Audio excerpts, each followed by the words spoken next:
아마 평택시에서도 이런 부분들을 충분히 연구를 통해서 알고 계시고 또 여기에 많은 부분들을 투입하고 계신 걸로 알고 있어요. 그래서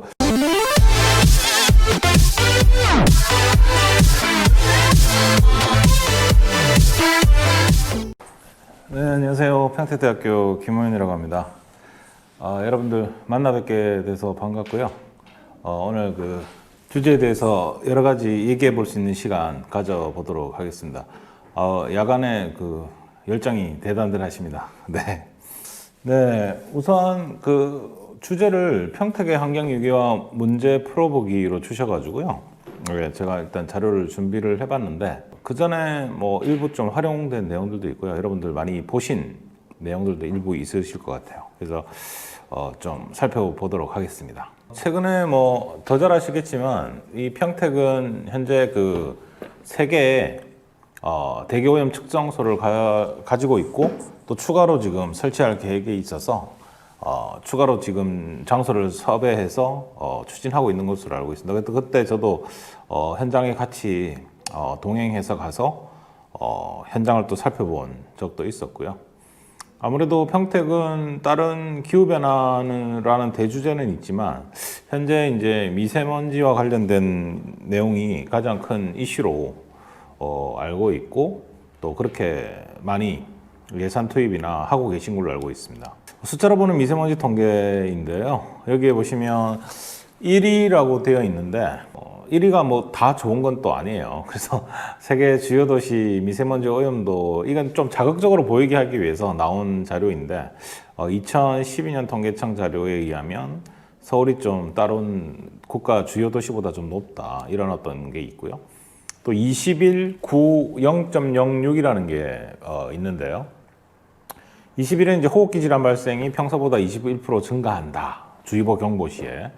그리고 우울증과 자살에 영향을 미쳐서 미세먼지 25% 증가하면 자살률 9% 증가한다는 그런 어떤 내용들도 있습니다. 그리고 0.06이라는 게 있는데 이게 국립환경과학원 연구의 국내 자료인데요.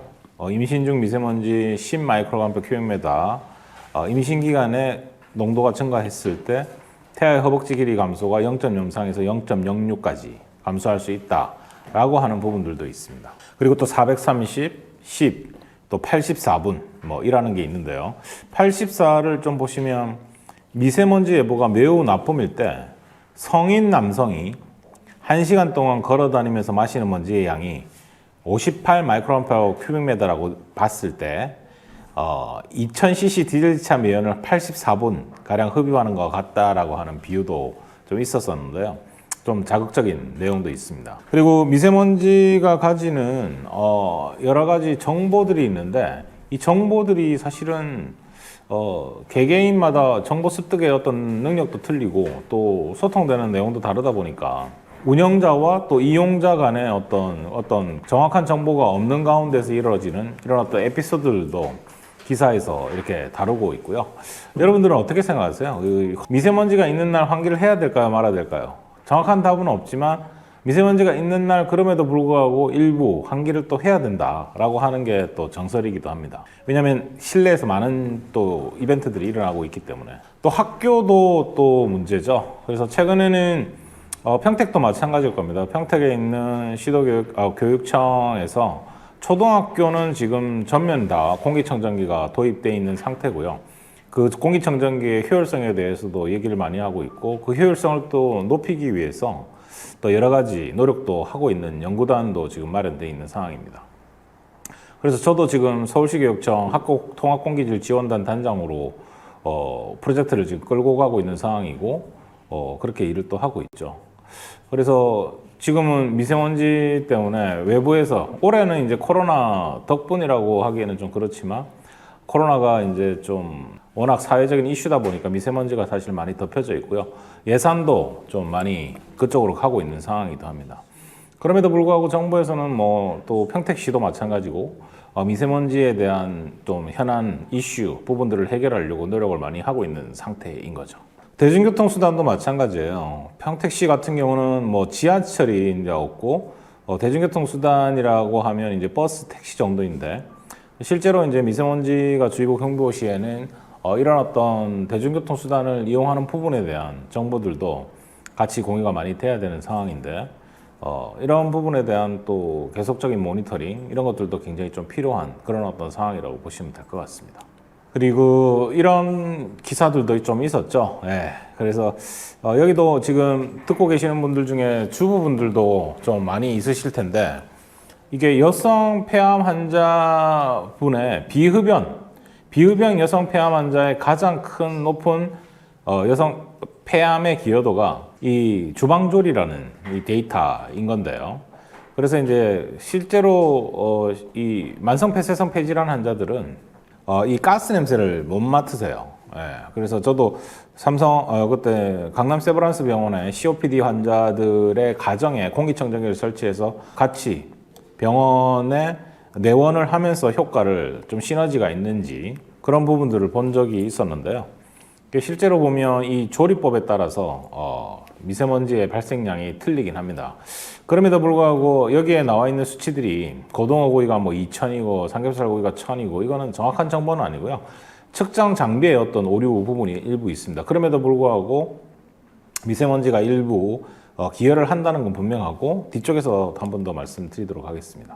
그래서 실제 이제 올해 미세먼지 주의보 횡보가 좀 줄긴 했는데 최근 몇 년간 경기도도 보면 상반기 미세먼지 주의보가 한 58회 정도 발령이 됐고 초미세먼지 주의보 경보가 이 평택을 포함해서 굉장히 발령 횟수가 증가한 것은 또 사실입니다. 최근 한 4, 5년간. 그리고 뭐 여기도 이런 기사가 나와 있죠. 기사 위주로 최근에 미세먼지 기사가 어떤 이슈를 다루고 있냐 이렇게 보고 있는데요. 10일 중 6일은 나빴다. 또 수도권 거주민 절반 미세먼지로 질병을 경험했다. 뭐 이런 부분이 있습니다. 그리고 호흡기 질환, 안구성 질환, 피부 질환에 주로 노출된 것으로 스스로 느끼고 있다. 이런 어떤 부분들이 많죠. 그리고 이 기사가 굉장히 좀 좋은 건 그 평택도 마찬가지입니다만 이 서해 위치에서 일부 또 평택은 또 이렇게 내륙과 서해를 접하고 있죠. 그런 가운데 이제 중국에 대한 영향 뭐 무시 못 하는데 처음에는 정보가 이제 원활하지 않을 땐 그런 얘기를 많이 했어요. 뭐 중국이 기여도가 7, 80% 아니냐라고 했는데 지금 뭐 정확한 연구에 의하면 한 4, 50% 정도 영향이 되는데 계절별로 좀 다른 거죠. 예, 그래서 계절별로 좀 다릅니다. 그래서 여기 나오는 자료들을 보면 대부분 좀 정확한 정보예요. 그래서 미세먼지를 발생시키는 원인에 대해서 중국 등 주변국 영향이 44.9% 가장 많았고 경유차 등 자동차 배기가스 도로 이동 오염원 그리고 그 다음에 석탄 화력 발전 등 에너지 산업 연소 이런 부분들인데 아마 평택시에서도 이런 부분들을 충분히 연구를 통해서 알고 계시고 또 여기에 많은 부분들을 투입하고 계신 걸로 알고 있어요. 그래서 평택시 자체도 이제 수소경제 생태계 구축을 하려고 하고 있고 수소차라든지 전기차 이런 부분에 대한 투입을 하려고 하는 이유가 경유차 등 그 자동차 배출 오염의 도로 이동 오염원이 이 평택시가 이제 사통팔달로 여러 가지 이제 도로교통 상황은 굉장히 좀 좋은 상황이다 보니까 그리고 서해로부터 오는 석탄 화력 발전 당진이 또 저희가 근처에 있죠. 그래서 이런 어떤 지역 연계, 지역 협조로 인한 종합적인 어떤 대책들 이런 것들이 좀 필요하다라고 하는 거죠. 그리고 끝에 보면 이 비행기 선박 등 비도로 오염원이라고 되어 있는데 이 특히 선박 저희가 이제 평택시가 평택항을 끼고 있죠. 물동량이 한 4위 정도 제가 되는 걸로 알고 있어요.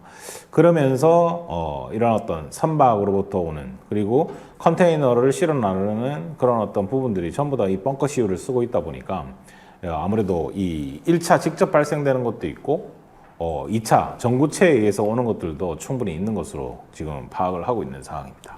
아까 전구체 얘기 제가 좀 했었는데요. 결국은 국내 미세먼지 주범은 1차로 발생되는 것도 있지만 이 질소산화물하고 휘발성 유기화합물 등이거든요. 그래서 실제 2차 생성되는 초미세먼지는 대부분 이제 한 75% 이렇게 차지하고 있는데 수도권의 경우는 2차로 발생되는 초미세먼지는 경유차가 1등 공신이기도 합니다. 그래서 프랑스인가요? 영국인가요? 영국이겠죠.